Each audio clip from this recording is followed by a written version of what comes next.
welcome everybody. Thank you for being here. My name is Tracy Lucht. I'm an associate professor at the Greenlee School of Journalism and Communication, and I am currently serving as president of the American Journalism Historians Association.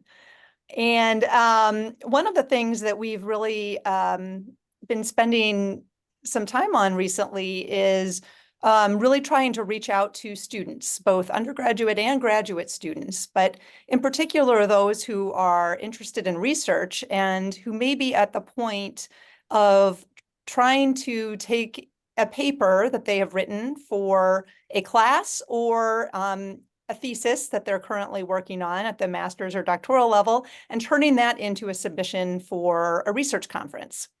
I know that not everybody here may be in our particular discipline, but it's crunch time for those of us who are, with various deadlines coming up. I know I'm working on a paper for AJHA at the moment, so I have that date coming up circled on my calendar. But really, this is a session that's just as designed to demystify the process, offer some advice, and some information that may be helpful to you all.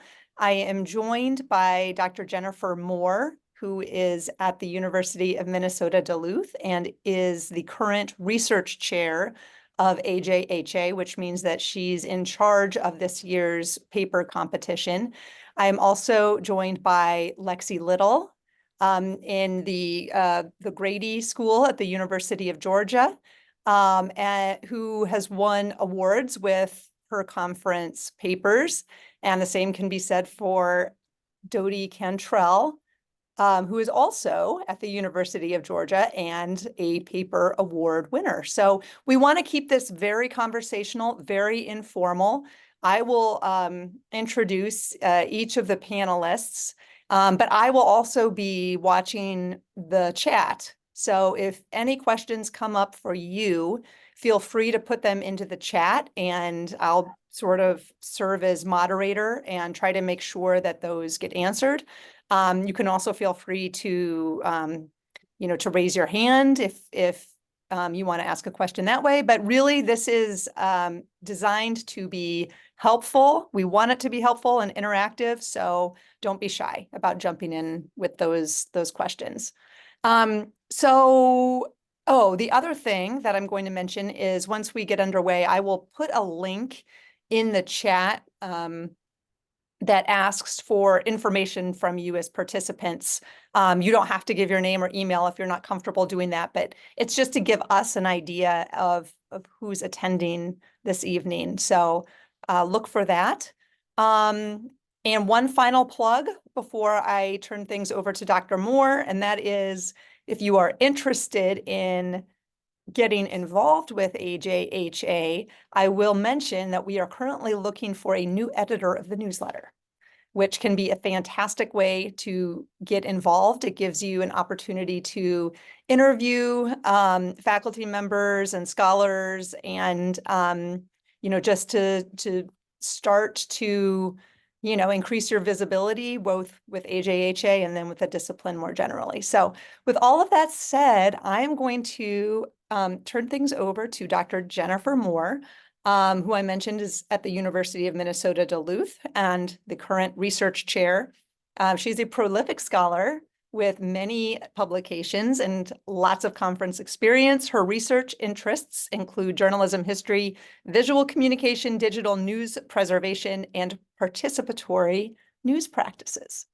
So with that, I am going to mute myself and turn things over to you, Dr. Moore. Thank you, Dr. Lucht. Hi, everyone. Really great to see you all. I haven't been a part of one of these for a while. I feel like I've been like a passive webinar person for a while, so I have to be on here today. What I did was I prepared a few slides, but I echo what Tracy said. I want to keep this informal enough that, students, colleagues obviously call me Jennifer, but if you're a student, feel free to call me Jennifer too, keeping it that informal anyway.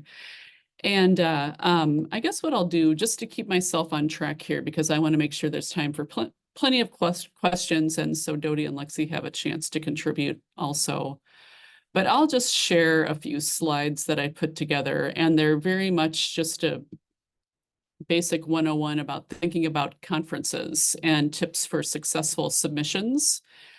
So I can't emphasize enough to read the call very carefully. I know we're all in a lot of ways overachievers who pursue this type of work, but note the deadline. Really don't wait until the last minute to submit because you might have questions. Sometimes there are problems on your end that might prevent you from submitting on time. That's always a bummer if you get it past the deadline, because most of these larger conferences, they don't really have any wiggle room on deadlines because we're relying on a lot of different people that we send your papers out to review. So late submissions really isn't an option for most conferences. And then when you're asking questions, make sure you can, I mean, I guess I think that everybody appreciates this, is that, usually most of the questions can be answered in the call, but not all of them. So just make sure you read that carefully before you reach out and ask questions of folks who are listed as the people to ask questions from. Be familiar with the conference focus. This is my first year as research chair of AJHA, but I've been the co-chair of the Joint Journalism Communication Conference that normally happens in New York. Some of you were in Maryland this year, which was unfortunate, but also fortunate that we were able to move that conference at such a late hour to make it still happen. If you're unsure, that would be a great reason to contact a research chair or the person who's taking questions, but just understanding the conference's focus. Every once in a while, I can share an example from last year from this conference. Somebody used historical materials to write a paper, but they were doing a content analysis, and it really didn't have any historical context or perspective or understanding. And it was really, wasn't really a history paper, even though they used, archival sources, but didn't frame it in a historical perspective at all. This is probably advice for me as well as a lot of us maybe. A quality paper is a quality paper, but resist that perfectionism. I think perfectionism gets in the way of me. I know for sure in submissions that I should have done that I haven't. Tracy was very generous in calling me a prolific scholar. I feel like I haven't been very prolific the last couple of years, but this gives me inspiration to, to keep at it. It's been tough coming out of COVID for me for sure. So we can talk more about the details about this too in the question and answer. And one thing that I think that Lexie and Dodie are going to talk about more is thinking about, how you can reach out to your mentors and colleagues and even classmates to ask for a second reader. I think that's really a key part of this too. It's always good to get 2 or 3 different eyes on your work. I feel so passionately about page numbers that I tweet about it from time to time. Now Twitter is just really kind of broken, but it didn't used to be. So it's sort of a fun place to share things. Those guidelines are important, read them carefully. My approach to abstracts is if they ask for a word limit, get as close to the word limit as you can. Definitely don't go over. And if they want 250 words, don't submit 100. Take advantage of that, the room and try to get as close to 250 as you can, for example. Definitely you want to make sure that you scrub your document of any type of identifying information. I wish I had a link to show how you could do that easily within a PDF or a Word document, but we can maybe talk about that in the Q&A. And page numbers, please. So important and missed, I'd say, in the reviews that I do about half the time, if not more. We could talk a little bit about this more later. I do have a document I'm going to share that I'll do that right now, that I've actually shared when I've taught graduate seminars in the past, explaining how to review, how to do ethical, helpful, scholarly reviews of papers. And I think what you can do with this document, and it's shareable to anyone, it's guidelines for reviewing and evaluating scholarly research. I tell students to do, use this type of document to check their work and see if they're hitting all the the things that they need to do in a paper. I'm just going to leave it at that for now. And I don't know, Tracy, how you want to move things along, but happy to answer questions. I can check the chat here too to see if there are any questions. But yeah, that's all I've got for now, and hoping to have a conversation. Thank you. Thank you, Jennifer. So I'm not seeing any questions in the chat at the moment. So why don't we move on to Lexie Little, who is a doctoral student in, I said Grady School earlier. I should have said Grady College of Journalism and Mass Communication at the University of Georgia. She is chair of AJHA's Graduate Student Committee and a past recipient of the Robert Lance Memorial Award for Outstanding Student Paper, as well as other awards. Her research interests center on media history, specifically how media have constructed conceptions of collective memory, culture, and celebrity. Thank you very much. I'm really excited to speak with all of you. I really love the chance to connect with other graduate students anytime I get the chance. I feel like sometimes when you're in a master's program or a doctoral program, you can become really siloed with your colleagues. So it's nice to connect with students at other universities who are going through the same things, like submitting your first conference paper. So I thought I would get started by sharing a little bit about my first experience and some of the takeaways that I got from my first submission. And then I'm happy to answer any questions you have. I know that submitting your first paper or even your 50th paper can be really daunting, just depending on where you're at in your career and what you're doing. So I'm really open to having a conversation about this process.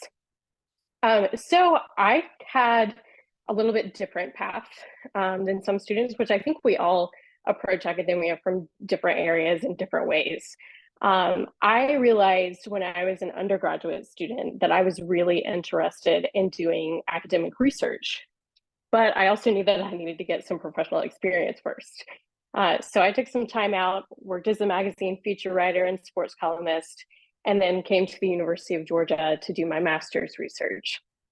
And, you know, coming at it with a research mindset, I was really ingrained in reading all of the journals and reading all of the calls and doing all of the things. I had great mentors who told me to do that. But I know sometimes you're coming into it blind and you have no idea what's going on. And even though I'd read papers, I knew how they were structured, I felt like I had no idea what I was doing when I started writing. And I decided that I would take my thesis work, which was being reviewed by my chair and my committee and some other folks in the building, and make that my first entry into the conference world. So, you know, taking a document that's 150 pages and trying to get it down to 20 for a conference submission is really wild. And so I took the approach, and I still take the approach when thinking about conference papers, of how I will structure the presentation. I don't worry so much about, you know, what am I going to cut? How am I going to write this? Blah, blah. I think about the presentation itself. And in the 8 to 12 minutes that you get at a conference, you may have time to bring up 2 or 3 key points from your paper, 2 or 3 key findings that you can really dive into, really discuss. And so in thinking that way, I went back to this large document and said, okay, what are the 2 or 3 things that are really important from this larger study? And then took it from there. And I think, you know, that happens in class papers too. You might have a 25-page limit, but you could cut it down to maybe 19 or 20 if you're thinking in that way. And that gives you some room to make edits after you get feedback at the conference, to maybe submit to a journal down the road. But that's kind of off on the side. So after I finally, you know, got my little paper ready for my first conference submission, I thought, I have no idea if this is actually on par with what it needs to be. So I turned to my chair and some other faculty members in the building who I trusted to give me some feedback. And I think that especially as graduate students, there's two things that kind of happen. Either you're so terrified of like, oh my gosh, I don't want my advisor to look at this because maybe it's terrible and I just don't want them to see it, period. Maybe we can slide it in there without nobody ever seeing it. That's a terrible approach in my opinion, because I would much rather have someone who knows me and knows my work really well and will give me good, honest feedback, see it first, because it's still going to go through peer review from scholars in the field who do this kind of work. And I would much rather get feedback from people I trust first before reading the terrible comments from reviewer number 2, right? Like we always say.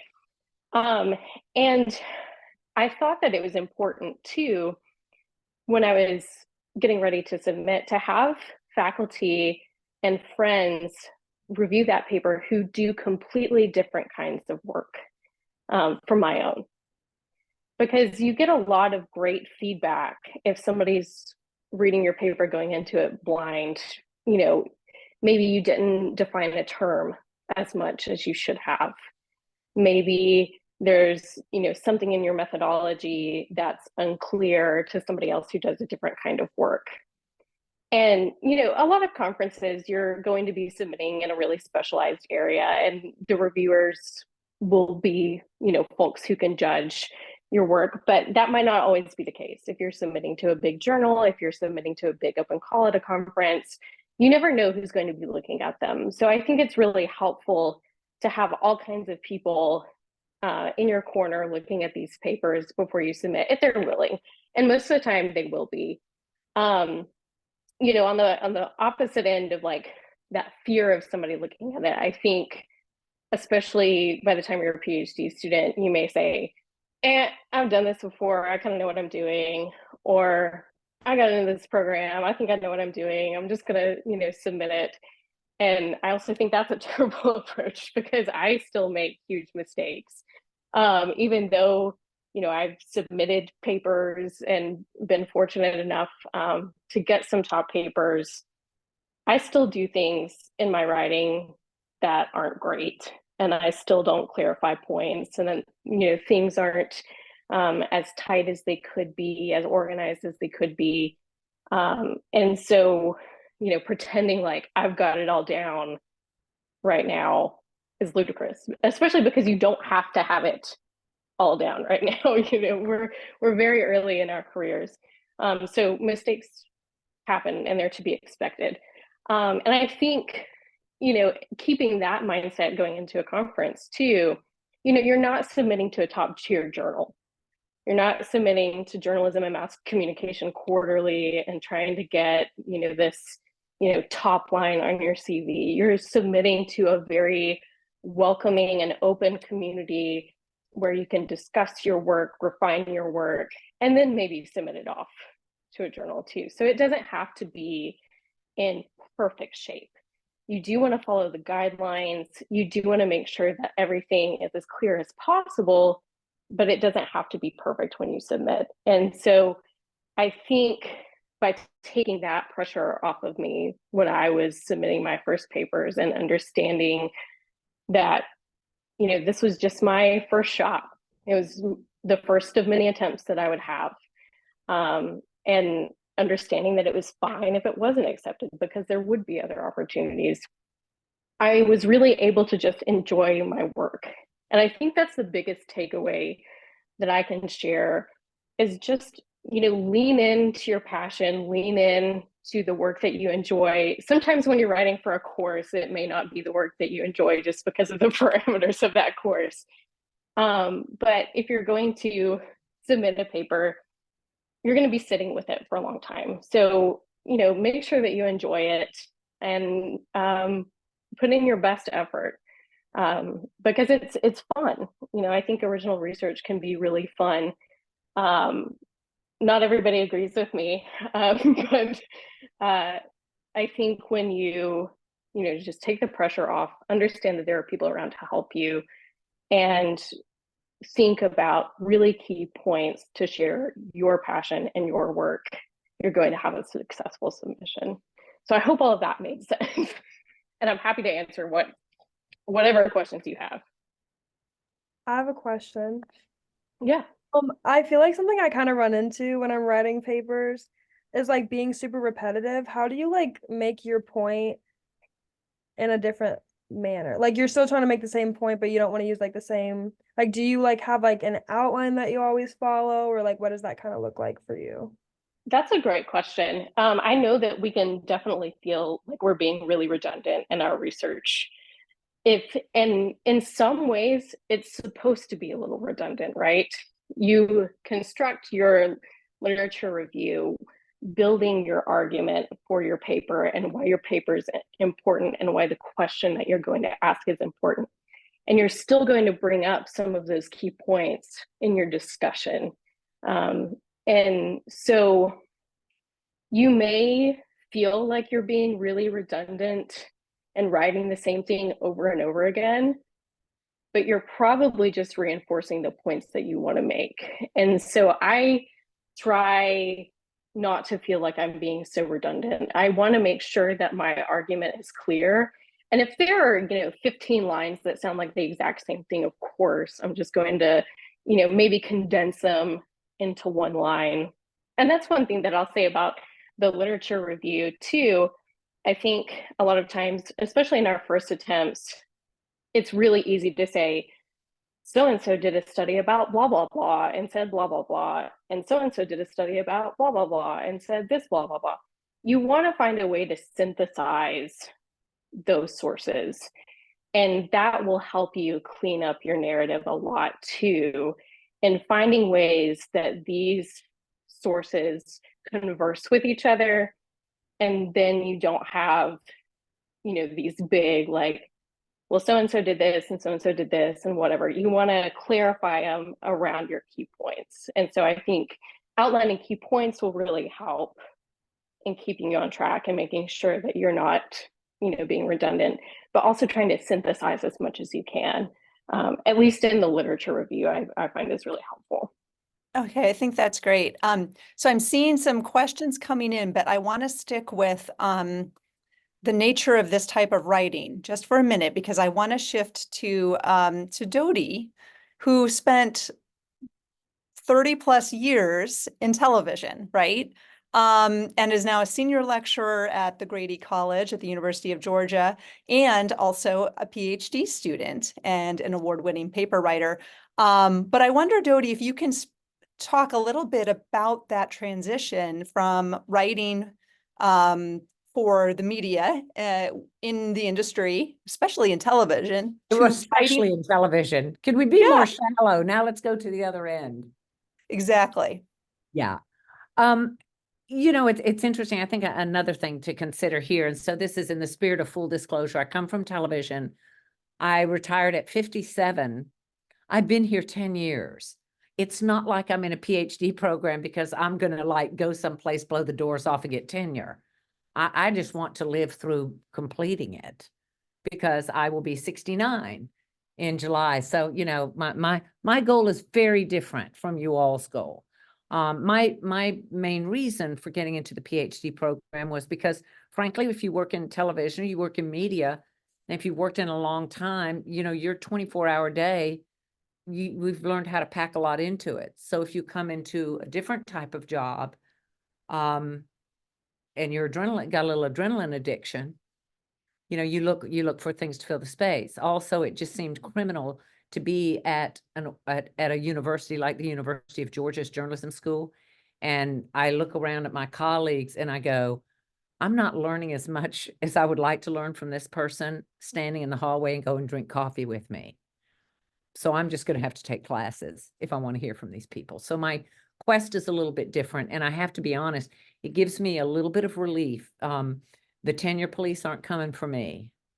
I'm not, I don't have that pressure. And that's a blessing, but it's also been a curse because, Lexie said something about not being perfect and Jennifer said something about not being perfect. And I'm a big believer in don't let perfect be the enemy of good. But I do think one of the things that I've tried to commit to is the integrity that we ask for in journalism and that our public thinks that we don't have. I feel like there's a real opportunity that scholars have a great opportunity to really lean into the integrity that makes scholarly work so necessary and so important, and to serve as an example. So for me, there may be lots of I've only submitted one paper, and I was happy when it won that award. What I paid attention to in that was veracity, was possibly a little bit, I think Dr. Hume told me, she goes, you can settle down now. I don't, knowing when to quit with the research was a little difficult for me, because I was concerned that there would be some stone. It took me about a year, possibly 5. No, it took me a year or 2 to figure out that I wasn't going to find the answer, to really get baked into my brain that the journey and what I do uncover is a brick in the wall, and it's a good brick, and it's a solid brick, and it's just one, and it builds on a lot of others. So if I go into now, I'm going into some other projects that are important to me. I'm going to be able to do them more quickly, because I'm not going to circle back and go and read it and go, I should do this one more thing. I should look at this one more data set. Give yourself permission to stop. Have you proved the point that you set out to prove, in as much it's in a credible way, and in a way that is your methodology sound, and then have some confidence, and then move into the other phase. Don't keep circling back and circling back. Now, I would, before I even, with my first rough draft, I'd give it to somebody to read, just so they could ask questions about my methodology, because I had no confidence, in that. I was very, I was paranoid about that, because I was not a young scholar, or, and I knew I was being judged by people who were absolute scholars, and I was not. The other thing is, one of the things that I was very afraid of is how to adopt a writing style that was, I searched around for what is the scholarly writing style. And so I started reading things, and I said a lot of reading. So I recommend read as many articles as you can before you even attempt some of these papers, and get a sense of the diversity of how voices are presented, and have some confidence that that your voice has value, and really don't try to be like a second-rate version of a scholar that you admire. Like, I see some names here right now on the Zoom board, and I'm going, oh, because I've read your work, right? So I'm like, oh my goodness, which is still real cool for me. It's like a whole different rock star experience. But to try to emulate somebody else's writing, especially when you've been doing television, and when you want to submit your work, because, especially at my stage of the game, I may not I'm not looking for tenure or anything else, but I do want my life to have been, I want to leave something behind, even if it just blows in the wind into dust. It matters. It matters to me. So, really try to read a lot, so that you can get confident in putting your own voice forward. There was a sentence that I put in my first paper, and I really struggled with it. I loved it, and it felt right to me. It was absolutely what my data and my heart wanted to say. And I thought it was pretty good marriage, but it was so me, and I did not have confidence in that. But I said, what are they going to do? I should probably retire anyway. Are the PhD police going to arrest me? So I put it in there, and I have to tell you, when I got my conference notes back, one of the notes was that sentence, and it was highlighted, said that was the most beautiful sentence. That went a long way for me. So when you review other people's work, it's not going to kill you to give a compliment, and it might make a difference in how somebody moves forward. That one comment has helped me when I write my next papers. I'm still going to keep reading other people's, because I do think that's important. But lean into your voice. If you've got the methodology down, lean into your voice. And the last thing I would say about methodology, I was so passionate about my topics that I would read things, and I have always been an avid reader since I was a child, and I just consume. My idea of a good time is a cup of coffee, some books, possibly a few chocolate bars. Okay, maybe a lot of them, some M&Ms. And, I'm living my best life. So what would happen is I would I have all this stuff coming in, and I go to the library and I document everything. And the first mistakes I made is I had a computer crash. And I had to go do some stuff over because I did not back up on a hard drive daily. And this is kind of technocratic stuff I'm going to tell you, but it whipped me. The second thing is then while I worked on an alternate computer and got my other computer back up, I started having stuff in different places. I started doing things like, I've got 2 hours between classes. I'm going to pop over to the library. Gee, I don't have my laptop that I'm working on that. I'll just take my legal pad and I'll jot the notes there. And then I find myself going, I mean, it was absolutely discombobulated, and I hope all of you are much, much better. I certainly am now. But the thing that I learned is, I'm so excited about the work. I want to dig in there and I want to research and I want to read and I want to read more. And while I have a train of thought, I want to document it and live in that. And I would say, let me get the citation. I'm going to put it over here in my Zotero or whatever software I was using. And then I'd go back and I go, I meant to put a note with that. What was that one for? If you're not really, really disciplined, and I'm probably preaching to the choir here, but I would just say if you're just starting out, don't let a lot of your creative and intellectual and scholarly bandwidth be taken up with being careless at the front end a little bit, or maybe careless is a bit rough. Being not as disciplined. Stop your passion a minute. Get that note down. Get all of it down. If you don't have the page number, don't go, I'll just go back and look that up later. You're going to, if you want to spend 2 hours that you don't have in absolute non-creative work, man, that's too bad. So those are, let's see, I wrote a couple of notes here. I think those were the big things to me. And finally, allowing somebody else, encouraging, asking other people, and really lean into the criticism. You can just always be better. And if you're fortunate enough, I am fortunate that I've met some really smart colleagues. My expectation when I send work out and ask somebody to take a look, I absolutely expect that they're going to be better than I am. And yay me for knowing them, and yay them for being willing to help. So that's it. Okay, wonderful. Thank you so much. So we are getting some questions. So one question from Tom is, what are the fertile areas of journalism history research for new people getting started? I can answer this. Yeah. And feel free to jump in, anybody. I was fortunate enough to work on a systematic review of journalism history, which is the journal for the Association of Education, whatever, our mass communication, whatever the big long AJMC is. The history division has a journal, and it's celebrating its 50th anniversary this year.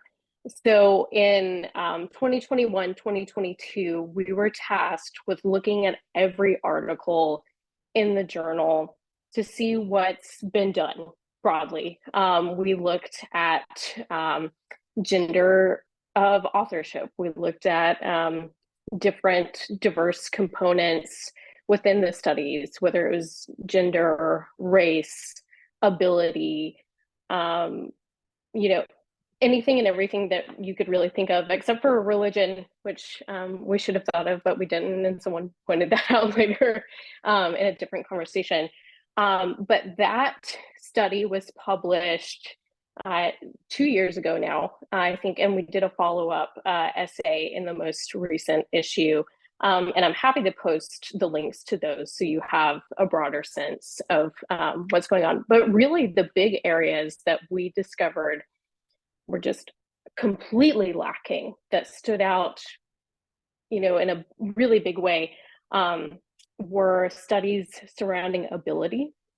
I think it was something like 1.7% of all articles that had been published in the journal had something to do with ability or disability. And then LGBTQ studies in media history are really lacking also. It was, a very small percentage. And PR history, advertising history. I think we've really leaned into the journalism history and, American journalism. And I don't know if that's, not encouraged some submissions from scholars who do work in advertising and public relations. Of course, there are many studies that kind of touched on it, but it wasn't like the primary focus. So those are some really broad areas that are wide open. And of course, there are others, but I'm happy to share the links to those studies so that you can take a look. Yeah, that would be great. Jennifer.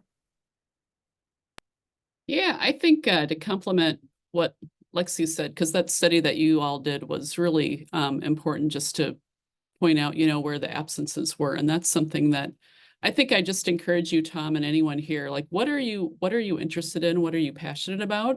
Don't try to fill a gap in the literature and the knowledge unless you're really excited about it, because that's the worst way to approach research. You need to do something that you can live with for a really long time. You can go down a lot of rabbit holes and get frustrated with, but still want to come back to and research. And I always bring up the topic, like, we don't think we need another book about Abraham Lincoln until we get another book about Abraham Lincoln, right? And some new perspective or new way of thinking. So I think that Lexie's right in thinking about, there are so many absences. And I actually encourage students in an undergraduate class that I teach in media history, when they have to do original research, to really pick something. And I think this, and the typical college age student are really passionate about things that, generations before them weren't. But I just say, be careful where you go with that, because, just do something that you're passionate about, because you've got to live with it for a long time. Yes, I would love to echo what Jennifer just said. I think that's great advice. And it's a frustration that I have sometimes with our field and our colleagues. I think sometimes we forget our purpose, which is not to get published. I mean, we get so trapped by this publish or perish cycle of just, wanting to publish. And that's for a lot of different reasons. But our purpose is actually scholarly inquiry. It's to build knowledge. It's to say something important. And so I would just echo what Jennifer said. Lean into your passion and what feels meaningful for you. Don't just try to get the line on your CV. I mean, the lines on your CVs may be important, but I don't know. I agree. Like, just lean into your passion, find out what other people have said about it, and then figure out what you can add. What Dodie called the brick in the wall, I like to call a patch in a big quilt.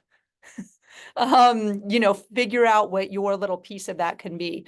So somebody wanted to know, what are some of the overarching benefits of attending or participating in a research conference? And I'm going to make one comment and then I'll pass the baton. But this goes to something that has been brought up too, which is the importance of getting feedback. So I can tell you what has really been beneficial to me in terms of attending conferences is an opportunity to test out ideas. And to hear the questions that come up and the discussion that emerges when you talk about your research on a particular topic. I think that that's a really important part of the process before you take that next step and, submit it for publication, where it has a much longer shelf life. But I also want to echo what has been said about not getting too demoralized by negative reviews or even rejections. I will frankly tell you all that I had a paper that I submitted with a graduate student to AEJMC several years ago that was rejected. And the comments were not helpful. I think it was a misalignment in terms of, I'm a historian and this paper was sent to quantitative reviewers. So there was an issue there. But what I will also tell you is I said, to hell with that. I knew it was a good paper, so I submitted it to a journal. It got published and it's been really well received.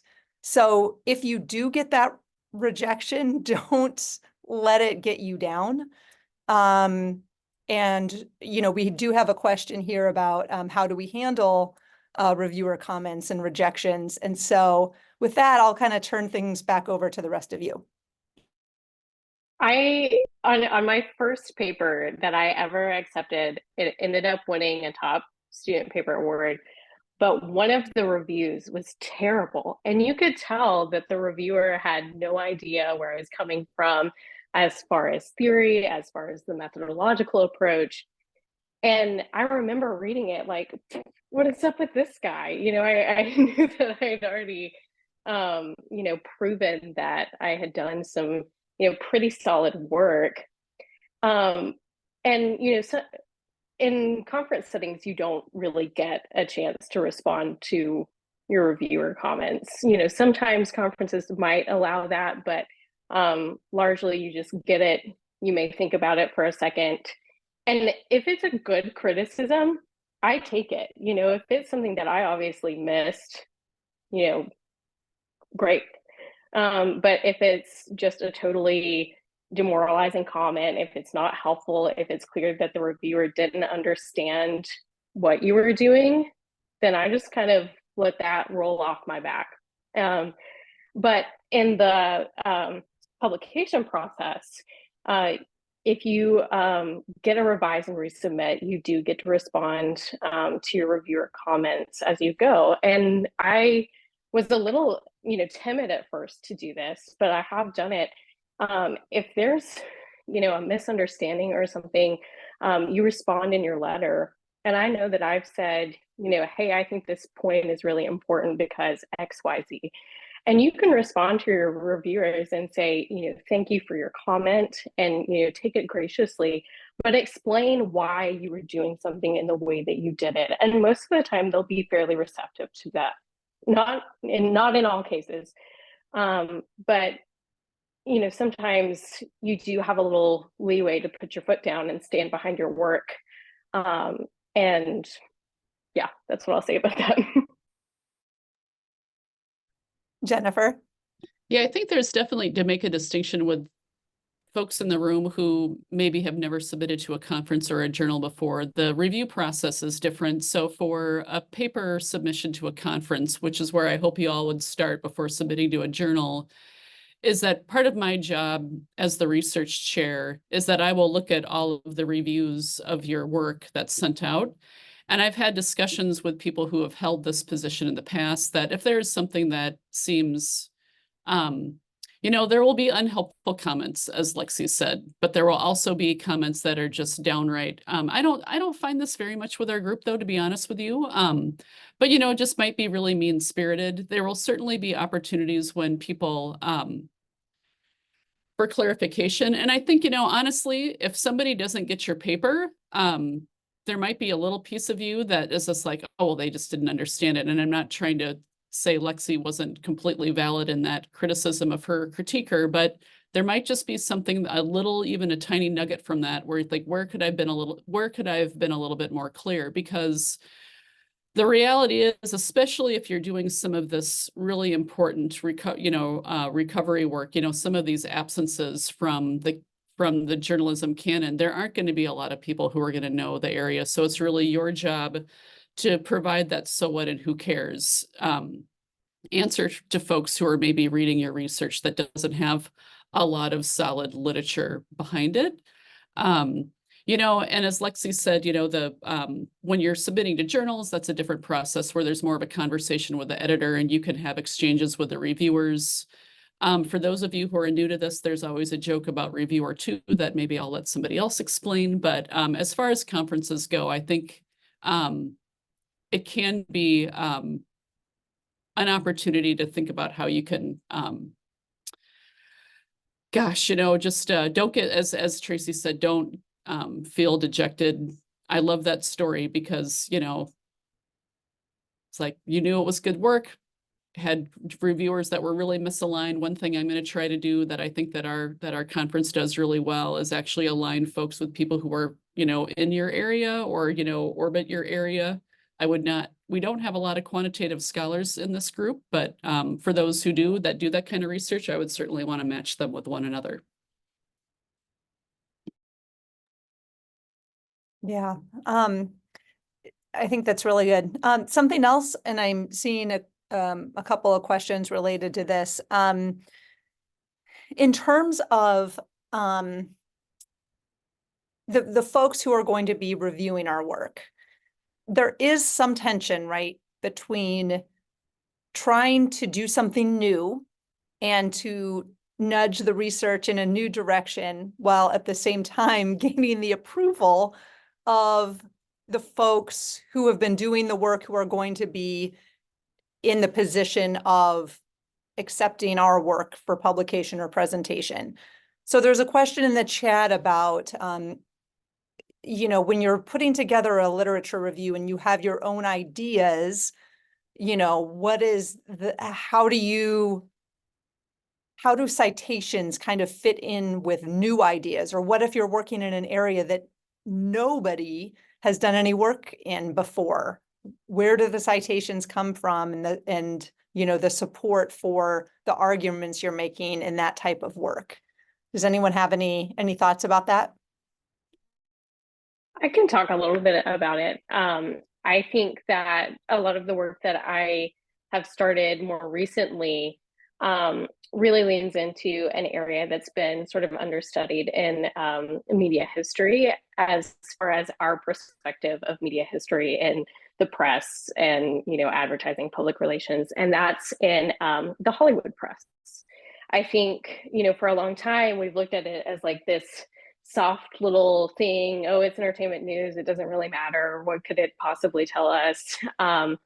And I'm really interested in construction of celebrity in American culture, and if celebrities may be thought of as heroes. You know, we have all kinds of folk heroes, you know, Davy Crockett, Daniel Boone, who are, you know, real people, but they've risen to levels of lore. And I think that you can start to see that with people like Marilyn Monroe, where there's, you know, some myths surrounding them.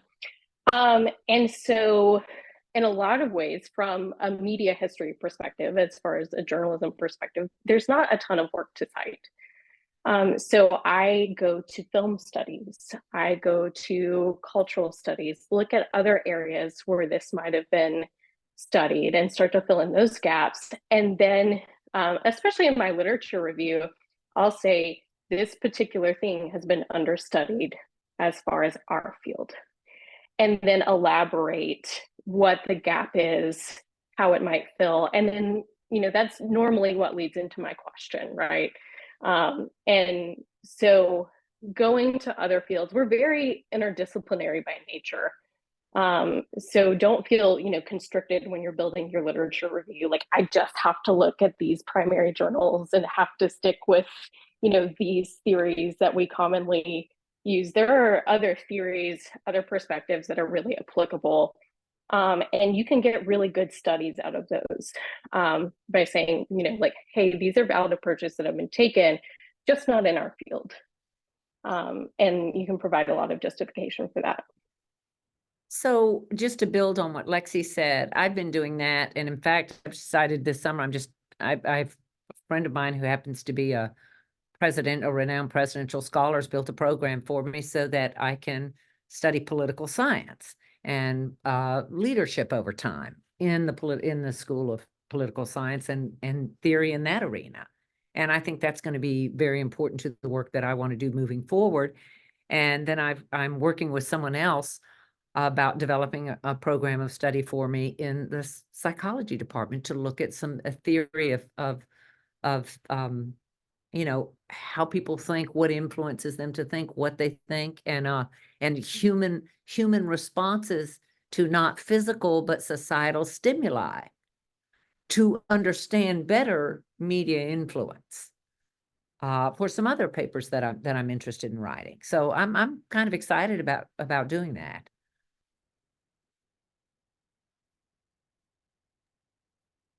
Yeah, absolutely. Yeah, I would echo that as well. I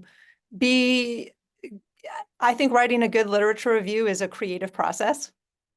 And it isn't just a matter of, you know, looking only within our own disciplines, but reading widely. Dodie, I related to what you said about, the importance of being disciplined, because I fall into the same trap where I get so excited and I'm digging and I'm reading and I'm not keeping careful enough notes and then end up retracing my steps. So I think that is a really good piece of advice to try to be more disciplined from the beginning. I felt really dumb saying that because I said I'm probably talking to a bunch of like extraordinarily disciplined people and they're just going to think I'm a bozo. But, you know, there you go. I just hate doing work over that's boring work. I'll do reading work over all day long, but not the blah.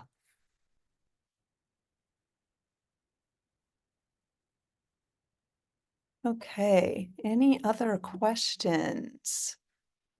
What am I trying Can to I just ask, and maybe whatever these reactions are, but I'm just curious who in the room is thinking about submitting a paper to AJHA. The deadline is June 1.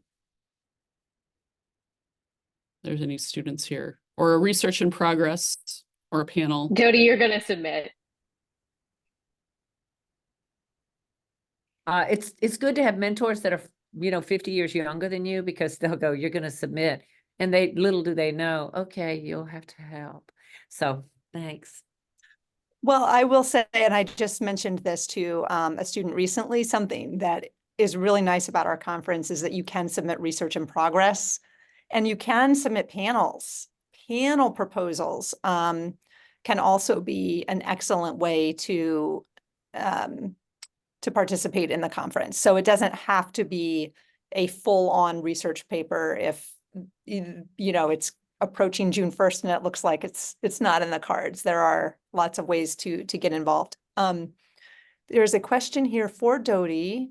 What key skills from your journalism background have been helpful with your transition into academia?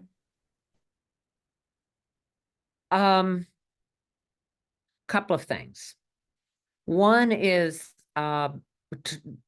you learn through bitter mistake the value of every voice and the absolute different experience that human beings have, and that boy, you err if you for one moment determine, because of whatever levels of education or financial whatever that you may have, that you don't purely listen to that voice, how it was developed and where it came from and what it has to offer. Just going to, I don't know how many hundreds of horrific events and joyful events and really touching, you know, human beings. I think that has been really helpful to me, because when I read something that someone has written, I automatically start trying to research them as an individual, which can be kind of difficult, you know, with some of the older people that I might be looking at. But that's been important. And I think the other thing is, and this was more recent, this comes as a result, not from my journalism experience, but from being a general manager of television stations, where you move out of journalism and you move more into all the people that are suing you for, you know, their slights. And you hear so much more. I didn't realize how much my general managers protected me from all the slings and arrows lobbied at our newsroom. Had no idea. So I tried to be that sort of GM. But what has helped me is a real recognition of the expectation that society had of us. And as we all hear now, how they're, attacking journalism. It's probably not really new, but sounds a little bit more vociferous. What helped me was just a constant recognition that if this is only found in my closet after I'm dead and read, or if I spoke to a panel, or if it was published one place, that whatever it was will live in some way and influence in some way that I may never know. So I have to always make my best efforts for it to be as accurate as I can. I have to make my best efforts. And again, we're not going to be perfect. And we don't want perfect to be the enemy of good, but you have to be sound. And that helped me. Always thinking about the value proposition of what I might bring, but the repercussion if I am not absolutely intentional in getting it right. I love that. Something that I will add, because we've talked a lot about the transition, to maybe for many of us, a new style of writing. I will say that something I think I carried from journalism into academia that has served me well is an absolute commitment to clarity. I think that sometimes there's a tendency, and this speaks to finding your own voice. I think sometimes when I'm reviewing student work, I see a tendency to try to emulate this academic voice, like stringing words together that sound pretty, but actually don't necessarily make a lot of sense. And so I really encourage everybody to fight that instinct to try to quote unquote sound smart. Don't try to sound smart, sound clear, be clear. Because I think that will serve you very well. Clarity for me when I'm reviewing, I tend to reward that, I think, with my reviewing. I don't know, Jennifer, if you want to pop in and say anything about that. Yeah, no, I think what's an expression I'm thinking of right now? In terms of like, not shorter is better, but just like think it like I think what you said about bringing from journalism, right? It's just like writing precisely shorter sentences, longer sentences with words that have I don't know, fancy words is what I call them with my students. You want to be able to communicate clearly and precisely. I mean, is first and foremost. So I don't think the doing media and journalism history, I don't think we really get caught into those theoretical traps that I think some of the other disciplines do, where we really can't work ourselves out of that, getting caught up in the theoretical framework and not really being clear about the methodology and the process. And one thing that that can really help that too, that I might encourage you all to think about, is I call it a sort of a roadmap paragraph at the beginning of your paper to kind of tell your audience. I think Lexie, maybe you kind of touched on that, and that made me think of it, to bring it up. But it was the repetitiveness question, right? And that there's a necessity in being repetitive in this kind of writing. But that's a real thing that I just wanted to, that sort of answers, this question, but kind of harkens back to something we talked about earlier. But, just tell your reader where you're going and why you're going and where they can expect to be. So kind of a roadmap for a metaphor to use. But yeah, I'd say exactly echoing everything that y'all have said. Looks like we have a latecomer here. There we go. Yeah, I'm glad you brought that up too, Tracy, because I do sometimes find language that almost feels like there's deliberate obfuscation for the sake of an attempt to appear scholarly. And it does the exact opposite of what you would want, clarity. Yeah. Okay, well, we are at time. We are at 6:31, and we said this would be an hour long, and it is March Madness after all. So I know that you all may have basketball games to go watch. I do. Thank you, everybody, for being here. Thank you to Jennifer and Dodie and Lexie. I hope that this was really helpful. Feel free to email with any questions that you might have. Yep, thank you, Jennifer. I'm going to put my email in the chat as well. I included a link to the organization's website and specifically to the membership page, since there were some questions about that. And finally, I'm going to put this link for participant information in the chat one more time. So yeah, thanks, everybody. I will try to get this recording downloaded and make it available to anybody who may not have been able to come tonight but would be interested. So feel free to let people